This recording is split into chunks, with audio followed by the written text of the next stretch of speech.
आताच महसूल मंत्र्यांकडे आमची बैठक संपली आणि पाईट या गावात घनवट कुटुंबाची किती प्रचंड प्रमाणात जमीन आहे त्याची सगळी यादीच्या यादी मी देखील दिली। एवढंच नाही तर त्यांच्या अधिकाऱ्यांनी देखील घनवट कुटुंब म्हणजे पोपट घनवट, राजेंद्र घनवट, निळकंठ घनवट आणि त्या दोघांच्या पत्नी यांच्या नावावर प्रचंड प्रमाणात पाईट गावातच नाही तर इतर ठिकाणी किती जमीन आहे, कुठे कुठे जमीन आहे त्याच्यासाठी आता SIT ची मागणी मी देखील केली आणि ती काय काय स्कोप खाली बनवता येईल या सगळ्या गोष्टी आज डिस्कस झाल्या।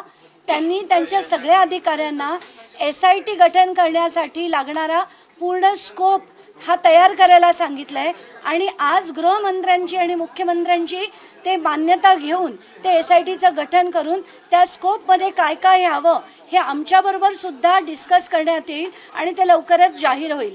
आताच्या घटकेला दुसरी महत्त्वाची जी मी त्यांच्याकडे मागणी केली की अनेक लोक जे आहेत ते आपापली जेव्हा घरं घेतात किंवा जमिनी घेतात आणि तेव्हा जर काही कारणास्तव तो ट्रान्झॅक्शन झालं नाही तर त्यांना त्यांचा भरलेली स्टॅम्प ड्युटी परत मिळण्यासाठी सुद्धा 16 ते 20% पैसे हे अधिकारी खातात आणि ती स्टॅम्प ड्युटी सुद्धा परत मिळायला प्रचंड वेळ लागतो।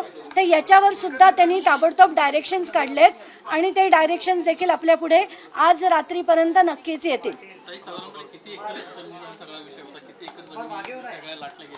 आताच्या घटकेला फक्त पाईट गावामध्ये माझ्याकडे जी माहिती आहे ती पोपट घनवट यांच्या नावावर 56 हेक्टर आणि बाकीच्या कुटुंबाच्या नावावर देखील अफाट अशी जमीन आहे। तर याच्यावरनं दिसतंय एकूण जवळजवळ 300 एकरच्या आसपास जमीन अशा सगळ्या शेतकऱ्यांची लाटलेली आहे आणि ती कशी केली कारण आताची जी त्यांचा रिपोर्ट आहे त्याच्यात फेरफारमध्ये कुठेही चूक आढळली नाही असं त्यांचं म्हणणं आहे।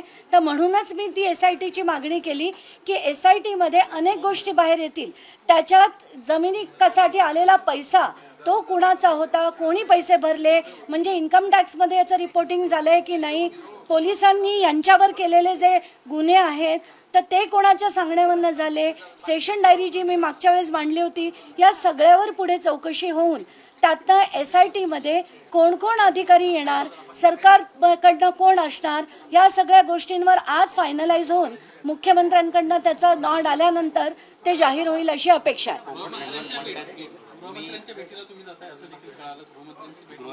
मी गृह राज्यमंत्री योगेश कदम यांना आता भेटणार आहे कारण मराठवाड्यामध्ये मोठ्या प्रमाणावर एक टोळी चालते, म्हणजे अशी टोळी ही जालन्यात वेगळी आहे, बीडमध्ये वेगळी आहे आणि ते लहान लहान मुलींना म्हणजे 8वी 9वी 10वी मधल्या मुलींना आधी प्रेमाच्या जाळ्यात अडकवतात, त्यांच्याशी मैत्री करतात, त्यांचे व्हिडिओ बनवतात आणि मग त्यांना वेगवेगळ्या लोकांबरोबर रिलेशनशिप्स ठेवण्यात भाग पाडतात। अशा जी सगळी जी माहिती आली त्याच्यात माझ्याकडे खूप डेटा त्यांनी मला त्या सगळ्या बायकांनी दिला आणि एवढंच नाही तर त्याच्यात जालन्यामध्ये भाग्यश्री नावाची एक मुलगी, अगदी लहान मुलगी 17 वर्षाची, तिने गळफास देऊन आत्महत्या केली। जालन्यानंतर बीडमध्ये मी जेव्हा गेले तिथे साक्षी नावाच्या एका मुलीने सुद्धा गळफास देऊन आत्महत्या केली। त्यांच्या आईवडिलांची परिस्थिती खरंच बघवत नाही। मला असं वाटतंय कायदा करतोय काय, म्हणूनच मी योगेश कदमांना जाऊन भेटणार आहे आणि त्यांना विनंती करणार आहे की याची सखोल चौकशी करून जिथे जिथे अशा ज्या टोळ्या दिसतील, कारण याच्यात असंख्य अशी नवीन जवान मुलं आहेत आणि त्यांचा मोडस ऑपरेंडी हाच आहे की लहान मुलींना ते आपल्या जाळ्यात अडकवतात आणि त्यांचे अश्लील असे व्हिडिओ बनवतात।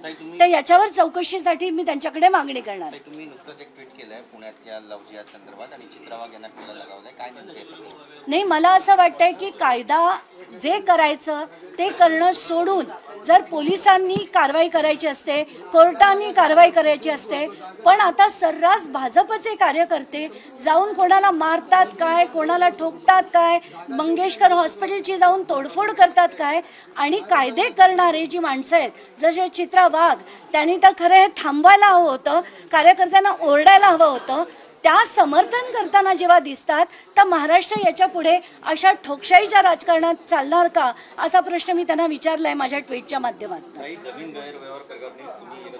दुसऱ्यांदा भेटताय महसूल मंत्र्यांना.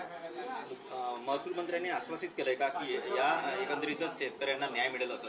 पूर्णपणे न्याय मिळालाच पाहिजे आणि त्याचसाठी कारण त्यांची बाजू पूर्ण ऐकून घ्यायला सगळे रेव्हेन्यू ऑफिशियल्स तिथे असायला पाहिजेत, पोलीस अधिकारी असायला पाहिजेत. म्हणूनच या SITची मागणी मी देखील केली आणि त्याला त्यांनी मान्यता देखील देण्याचा प्रोसेस आता सुरू केलाय. स्कोप ठरवणार आहेत, अधिकारी ठरवणार आहेत, मुख्यमंत्र्यांची त्याच्यावर सँक्शन घेऊन ते अनाऊन्स करणार.